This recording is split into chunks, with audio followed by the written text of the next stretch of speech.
Hello, hello. Welcome everyone to this week's podcast, which is the Hello. Blank Page podcast.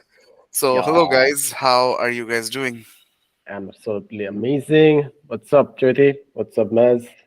Hello, assalamu alaikum. How are you all? Superb, superb. So I had this question for both of you because both of you travel a lot, and I wanted to ask, like, how do you manage after you've traveled? It feels like after you're done traveling, you're done for a whole day after that travel. So it just goes to waste. So sometimes I feel like that I want to go to this place, I want to take this activity, but I feel like the cost is too much. It costs you an entire day just to recover from that. Or sometimes it's just inside your own city. That can also cost you a lot. So how do you handle that? Well, Uh, okay. yeah, go Do you ahead. want to go first? Yeah, sure. So, as someone who has who worked remotely for 3 years and traveled a lot while working, I think it's a lot about how getting accustomed to that mentality that I will be traveling and I'll also make sure my life is together. So for one, I traveled and worked for from like 10, 12 districts in Bangladesh when I was working remotely. So I always had a backpack with essentials ready to go, and that really helped me. It was like I had a travel setup all the time, and I was also living from like three homes at that time. So two homes in Dhaka, one home in Kushtia. So the I had my setup. So for example, very basic stuff like having your shower gel, having your toothbrush. I had those in all of my homes, and I had that in my travel pack. So I was always ready. So I think it's a lot about the mentality. And in terms of recovering, um, I am someone who really likes to travel. So I do not have to recover. It's more like whenever I come back from a trip, I have travel blues, and I'm like, why am I back to normal life again? When can I travel again? So that's that for me. So mind over matter, and you got to have the positive mental attitude, right? I think I got the wrong mental genes. Oh, well, as much as I believe in travel blues, at the same time, I completely agree with you. Traveling really, really drains me out. And since I was in Kushtia, I was working from Kushtia, based in Kushtia, for the first almost 4 years of my career. And every week or every other weekend, I would travel back and forth because my friends, family, everyone was in Dhaka, and I was based in Kushti. So traveling back and forth every weekend, of course you cannot just come for the weekend, and according to my company policy we cannot travel overnight, so I would always have to travel by the day, and have all the activities squeezed within the weekend, or maybe 1 or 2 days of the vacation that I had. And I figured over time it gets easy. So initial days when I started it back in 2018, mid 2018, it was somewhat really, really difficult. It would really drain me. And then once I started traveling more often, it started to get easier. And eventually I started considering other factors. For example, the mode of transportation is very important. If you are traveling in a more comfortable car, you are more likely to be alive by the time you reach your destination, both physically and mentally. Second one is the company that you're traveling with really matters a lot. Even if your mode of transportation is like fantastic, but the person you're traveling with is like the most boring person out in the world and would constantly keep on talking about random things that you cannot relate to. Trust me, that 5 hours will feel like 15 hours. I felt like So, that was personal. I don't know who pissed you off. You spoke from experience, I seemed. Uh, Well, I am speaking from experience Hey, because I'm gonna mark myself safe because I usually don't speak in these travel commutes. But yeah, I know some people who do that. oh well, but it really depends on the situation. If you are driving in like a very foggy environment where you cannot see what's happening in front of you, you better talk and keep your chauffeur alive. Yeah, you have to talk to survive so that he doesn't Exactly. sleep. So yeah, depends on the situation. So that's Yeah. there, and the third one is actually depends a lot on the person. Like for example, Mehdi, traveling traveling gives him energy, and for me, it pulls off energy from me, drains me. But at the same time, if I have something to look forward to, I try to somehow make it work. Okay. yeah. Okay.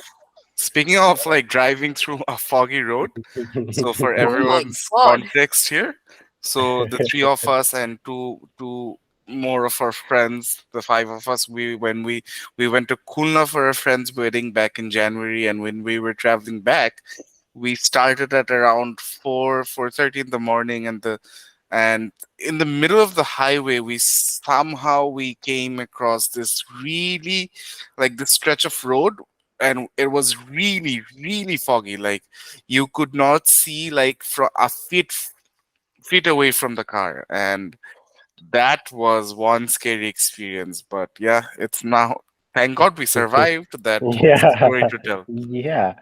And just ahead of us, there was this car which was almost swinging two lanes. And on top of that, we had a friendly car that was following us through. That was an ambulance, right? Yep, That it was was ahead Yeah. of ambulance. us for the almost the half of the journey, and then we came back. It almost became a friend And Yeah, somehow. remember, the ambulance was almost pushing us to go Yeah, in front of it. They're like, dude, I have been dragging you all my life. Please yeah. show the way now. I know, right? You show the pad, like you take the buffer. Like when you cross a road, the person who's on your right, you can rely so much on that person. Like if something happens, that person's gonna get hit first. So you have some time to react. That's the kind of trust that you put to the car that's ahead of you. So I get it. It's a responsibility. yeah. Yep. I appreciate the guy. Yeah. But yeah, Sadik, how you've been, have you been traveling a lot lately? Yeah, and I have some more traveling to do down the line, and I'm those are mostly domestic flights, but still it takes a toll. And here's the thing: whenever I'm traveling, i- I'm thinking, oh, I'm saving time by traveling through air. Okay. But the thing is, I have to sit down, get for the checkups, and I'm spending around 3 to 4 hours just to go through that process at the airport. So if I were to travel through via car, I would have traveled for 8 hours, and through a plane, I would still be wasting around 4 to 5 hours just because I have to process all that and go to the airport. And then after landing on the airport, from airport to the actual venue. So just because the air flight time is 20 minutes or 15 minutes doesn't mean that the rest of the time I'm not going to be suffering from the transportation. So when I feel like I'm going to a new place, I feel like, oh, it's just a 15 minutes air ride away. But then again, then comes the 4 hour buffer. That really throws you off. But I feel like air travel is still less Yes, hectic on your body. But yes. yeah, I mean, especially let's say if you lived away, like if you lived in South Dhaka, let's say if you live in Motijil, then it would have been a much more difficult experience, like Yeah. reaching the airport, for example. Airport. Yeah, So that's there's, another journey in infrastructure. And another thing, speaking of journeys, like there's an actual business case where they, in many companies, they give you the upgrade. The company would spend a lot on business class tickets because the employees would need less amount of rest after that restful transportation. So what Ms. Choiti mentioned, the transportation is also extremely crucial. So sometimes the companies will upgrade you to the business class where you can go in a sleeper couch, and that will actually enable the company to save out on holidays for the employees that they would otherwise have to sanction if you did not transport yourself through that vehicle. So it's a lot. yeah, I think Wow. Nargis is the best person to answer this. She gets business class whenever You know, she travels perks, for work. priority. Oh well. Well, yeah, yeah. Now it makes sense. Makes sense. But then Smart. again, you only enjoy that when you're flying internationally. Like in domestic flights, there is literally no difference between a premium seat and a normal one. Like maximum, you get 2 inch of width in your seat. Apart from that, you get newspapers. That's it. Why else would you pay Yeah, them amount of money? Oh, exactly. it depends. If it's a Boeing or an Airbus, you get a much wider seat, and Yeah. maybe you get different food. But if you're in a ATR or a Dash 8, it's really stupid to get business class tickets on those domestic flights. And I think it was Nargis and her sister. They were flying to Cox's Bazar once. You wanna tell the story? How you guys had a co-passenger who booked business class tickets? Which one? You guys were flying to Cox's Bazar, and you guys had a there was a co-passenger who booked business class tickets, and he was complaining that he's not getting anything special. All right, yeah. So there was this person, and then they were like they were sitting just in front of us, and we both of us we were like it's just a like dash, the dash kind of airplane. So it doesn't make any sense to get business class tickets, right? But the person took business class tickets anyways, and then they were like, why we are not getting any extra privilege like business class people get?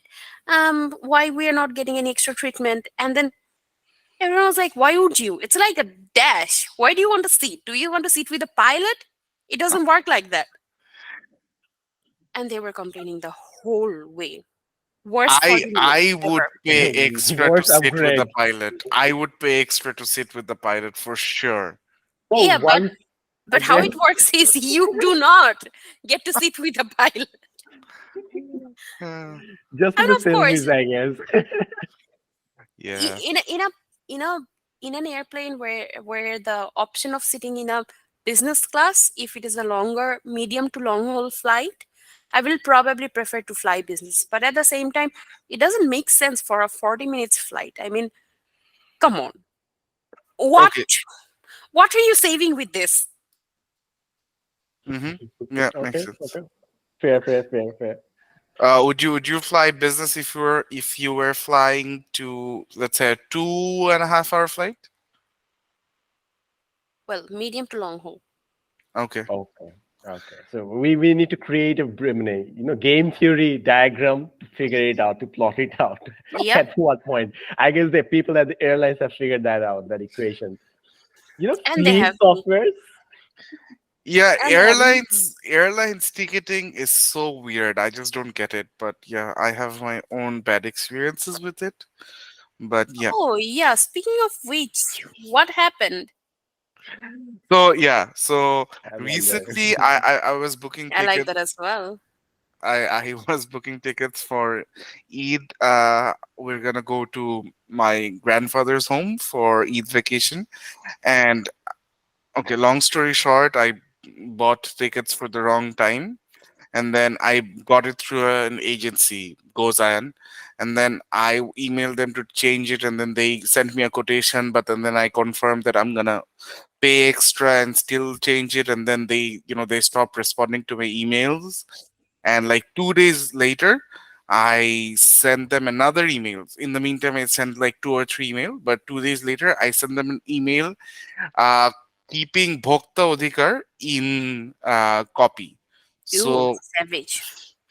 when I did that, they replied within 20 minutes, and then they resolved the whole thing. So yes, there you go, Bhokta Odhikar. Smart. Very Do you smart. enjoy the process? Apart from the complaining part, do you enjoy the process Yeah, Of did you? the of hassle. of of rightfully being able to complain about something? Sometimes I imagine situations where I have been rightfully wronged and I get to complain about being wronged. Yeah, So, yeah, yeah. I okay, loved it. I loved okay, it.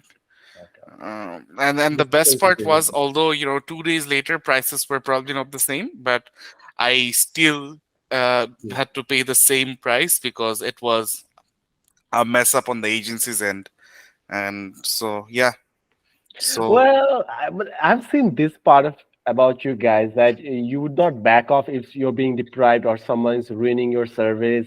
At the same time, my idea is if the people are dealing with my ticket or my food, I would withhold my complaint until I am done with using the service, or even after that there's no point in complaining. But sometimes I feel like if I complain, they might be even more vindictive about the entire process and I might not get the solution faster. So you guys have this school of thought that if you complain, you will get solution faster. I Uh, think I would rather stick with it's a double-edged sword, I believe. So here's the thing. This is something that I have observed in Bangladesh service industry, that unless you raise your voice, people don't want to give you that service, and it's very sad. It's very sad because I do not want to be rude. I do not want to raise my voice, but mm, I'm often forced to. So that's mm, one side of it. mm, Another side is it's really sad how mm, the service that you're supposed to get, you do not get. So mm. that's also there. Nargis? I agree. I think there is a thing called serving mentality, which is massively missing in the Bangladeshi service industry. It's not just the service industry. For example, if you go for healthcare, they will treat you like they're doing you a favor by treating you. Whereas clearly, in a private hospital scenario, you are paying way more than what you should pay just to get a service that is, uh, duly available for you. But they will treat you like, dude, I'm doing you a favor by treating you, okay? So yeah, keep your mouth shut, something like that. No. Holy, oh my gosh, like that is such a different mindset overall. Like, if I were to tell you, I have a completely different mindset because at the university, if I were to do anything legal work, I would be completely at the mercy of the people in the administrative body. So I always had this notion that just do my thing. No matter how much time it takes, I'll be a loyal servant. I'll just stand in the line for hours, but I just want my thing to be done. Just don't mess with me. So that's the kind of mindset I guess that has been embedded in my mind. So I'm more non-confrontational when it comes to getting screwed while getting your service. So that's where I think I need to. I don't need. I think I need to get myself out of this gaslighting situations and be more conscious about the rights that I have. Like if I were in your situation, maybe I would call the senior bhaiya who has founded the company and try to build rapport. Yeah, bhaiya, please give me a ticket. Oh well, Sadiq, because you are well connected. But anyways, keeping that aside, I used to be like you. Okay, I used to think like, all right, okay, fine, they're probably overbooked, they're probably this and that. And then when I started traveling abroad a bit more, I started meeting a lot of people from abroad. I started exploring new perspective, getting new services, and then I figured they actually get paid for the service that they're supposed to give us, but they do not. So yeah, I started being B word. Yeah. And funny thing, it's not like abroad, like very far. Even if you go to India, a lot of the waiters are embarrassed if you tip them. So there's that. Oh well, tipping is a Hmm. different story altogether. Taping has the culture of taping varies so much. And I've seen so many videos where people get offended or not. And the last day when I tried to tip someone inside Bangladesh, and there was employees who would not receive it at all. They were trained and they were not allowed to receive in that establishment. So that is Yeah, also inside the culture. yeah, I guess. And also, I am very against tipping in general because a lot of the restaurants will, underpay their workers, saying, you'll receive the rest in tips. Yeah. That is really messed Yeah. up. Don't guilt trip me into fulfilling your responsibility that you are supposed to do. So it goes Exactly. both ways. It goes both ways. And Yeah. about the service, another thing that I wanted to mention is that sometimes if I can feel like if I'm going to go to that place again and again, call me a shallow person, but I'm more likely to tip that person because I know I'm going to be Hmm. tasting that person another time. So I would rather be I would rather be building a good rapport with the person. For example, like if you constantly go to the same place, having a rapport with the guard will help you park easily and quickly. So Yeah, yeah, these are true. the small things I'm willing to pay the price for. For Yeah. example, last day I figured out a hack to come from the airport. So there's this secret getaway from the airport which some motorbikers use to entry into the airport garage without paying any fees, and they can also get Mm. out of that place without paying any fee and with a shortcut. So I wasn't aware of it. The last day, someone asked me for like extra $50. So I was like, okay, might as well. The rain is coming, and I just explored that secret path. So is that illegal? Well, there's a gray line because there's no, police checkposts and stuff right there. But is that a privilege? Is that an opportunity that I might want to use again? Yes. Yeah, 100% agreed. Remember the guard at Waffle Time, Uttara? He's Yeah. always giving us extra service. Yes, and I'm glad that they're getting all the exposure on social media lately. They're being featured, they're getting making YouTube videos. So I'm loving the fact that one of our go-to places is getting the reputation. Sometimes it just feels like, oh, I'm so proud of you. Been with you all this time. Go, little rock star. Yeah. Oh my God, that sound. Like it's been a while since a TikTok audio has been buzzing in my mind. I think I need to watch more TikTok I think the TikTok audio that's always going to be in my head is nobody's gonna know. How would they videos. know? They're gonna Nobody's gonna know. know. They're gonna know. The cheeky little ones. And this is something that I'm slowly curating. I'm saving up. I get the best videos, the best funny videos after 1 a.m. For some reason, especially Instagram knows that I know this. I need these videos after 1 a.m. So I'm currently bottling and saving those videos up just in case of emergency. I need a boost of dopamine or a laugh. I can just go to my saved and just go through all of those. That's a good hack. Do you think based on the time you're watching a social media, the recommendations vary? I think it does.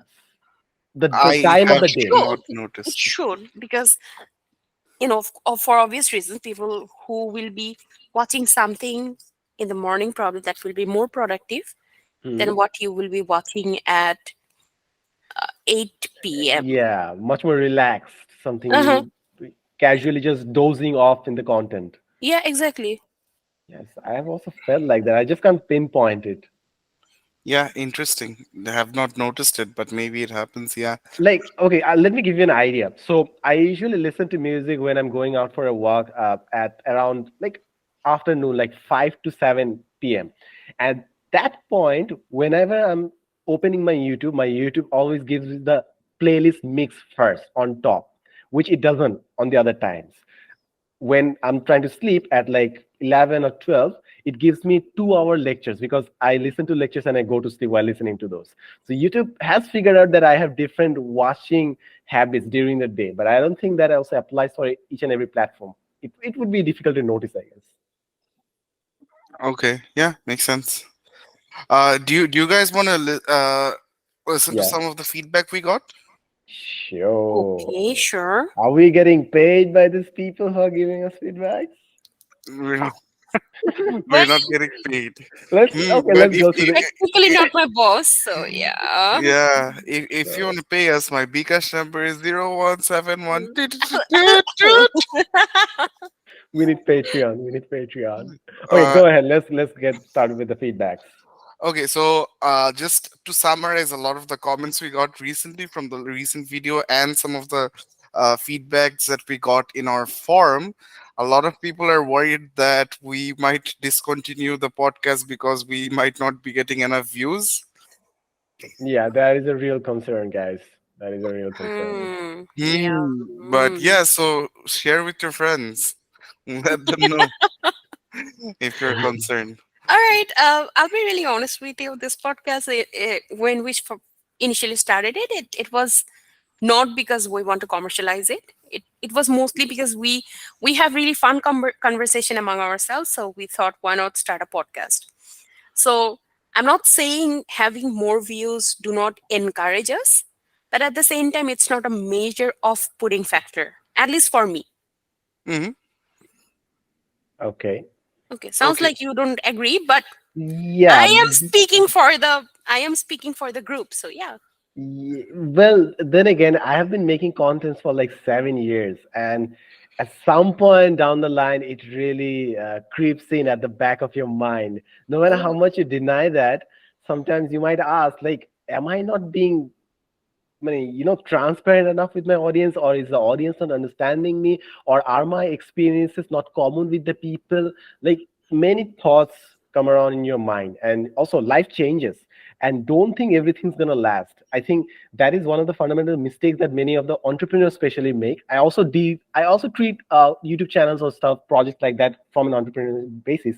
Is that not everything is supposed to last forever, because you might change down the line.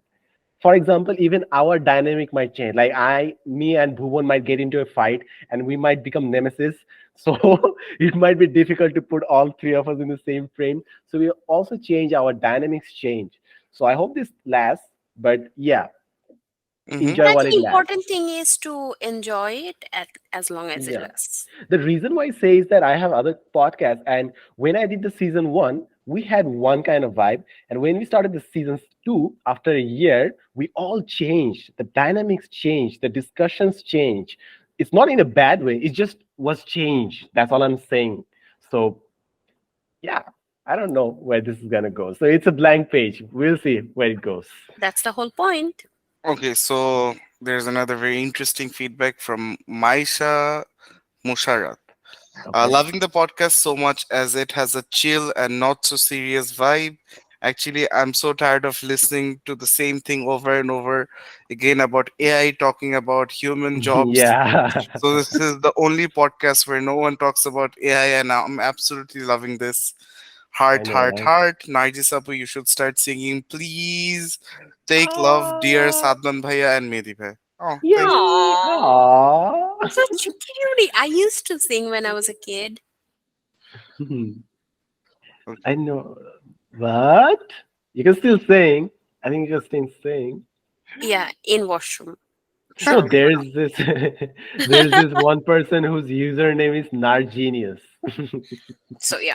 Yeah, we will definitely meet her someday. Definitely stealing her username, huh?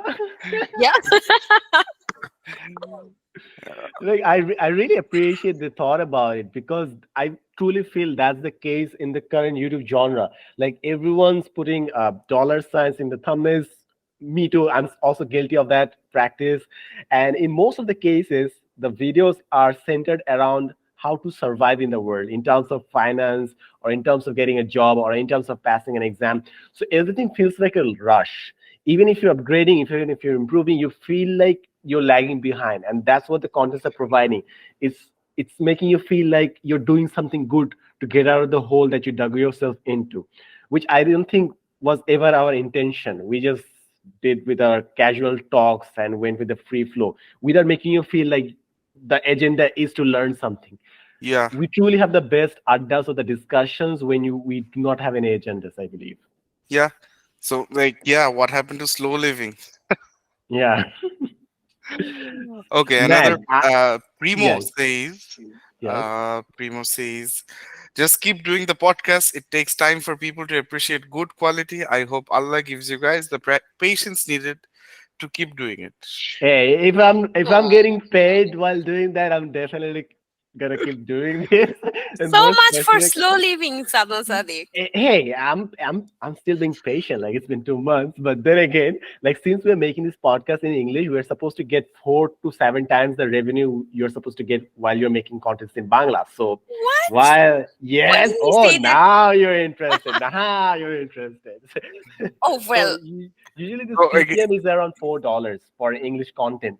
For 1,000 view, you get around $4. So I am using that dollar thing in this thumbnail. yeah, I'm just gonna do it just for the, yeah, just for the yeah. gags. So this is Mehdi's plan coming true. Like you have been planning to start a YouTube channel since September 2022. So this is finally your chance. You Oh, get to no, open an no. AdSense. I think Yeah. before that, he had an imaginary YouTube channel. For that, he would always be shooting, filming, He would carry Hmm. his tripod. He would Hmm. carry his stabilizer. He even bought a stabilizer that was like, I don't know, 7 or 8K, which did not make any sense to me.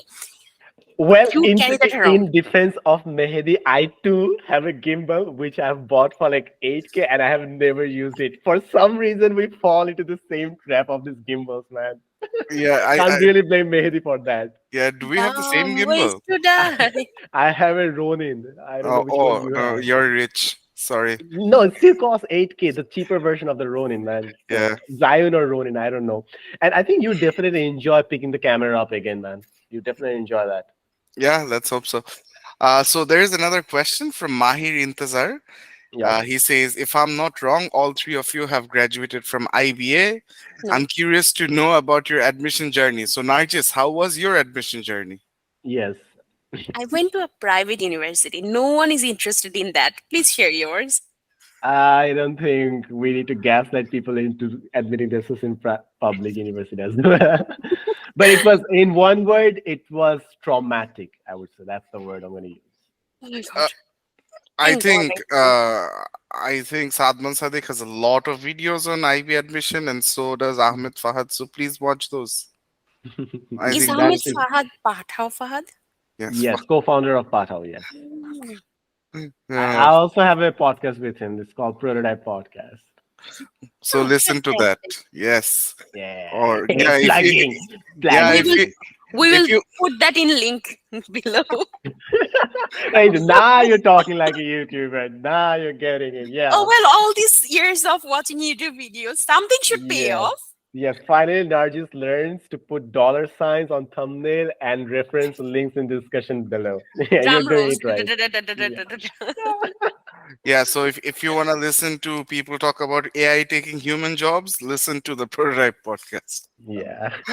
Uh, Oh my yeah. god. So anyway, yeah, Yeah. and if you want to listen to my admission journey, you should have, done classes with me at Mentors, where I used to teach and talk about my admission journey.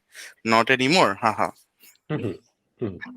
Yeah. Mm, big I loss. think we should dial it down a bit and end it on a good note. Guys, it's okay. Like most of you have your admissions coming up. It's absolutely okay. I don't think any of us remember remotely about the entire experience. We just remember, I guess, some tough nights and then getting admitted, I guess. But it was a tough journey, I guess, for everyone. And I hope everyone who's listening, I hope you make it through it as well. And even if you don't, I hope you surround yourself with the people who can support you through the process transition.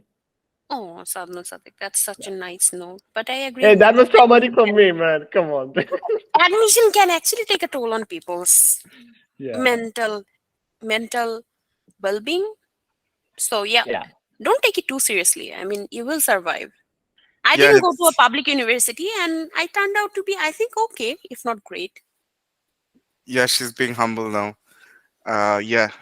yeah. Well, yeah, I mean, if it's anything, Nargis should be a great example of you don't necessarily need to go to a public university to do great in life. So there's that, and yeah, don't take it too seriously. Just mm, do your best and hope for the best. So good luck, kids, if you're listening to us. Yeah, let's end on a good note. Thank you so much for listening to this podcast, guys. Really appreciate it. And you guys are a different breed from the rest of the contents that we see because I think if anyone's sticking to this podcast without any incentive for any kind of, monetary gains or personal growth quotes, I think you guys are in for the journey. Thank you so much for being with us. Mm, Thank you, everyone. Bye bye. Good night. Sadiq, yeah, Sadiq, stay. Oh, okay. Should I jump? No, no.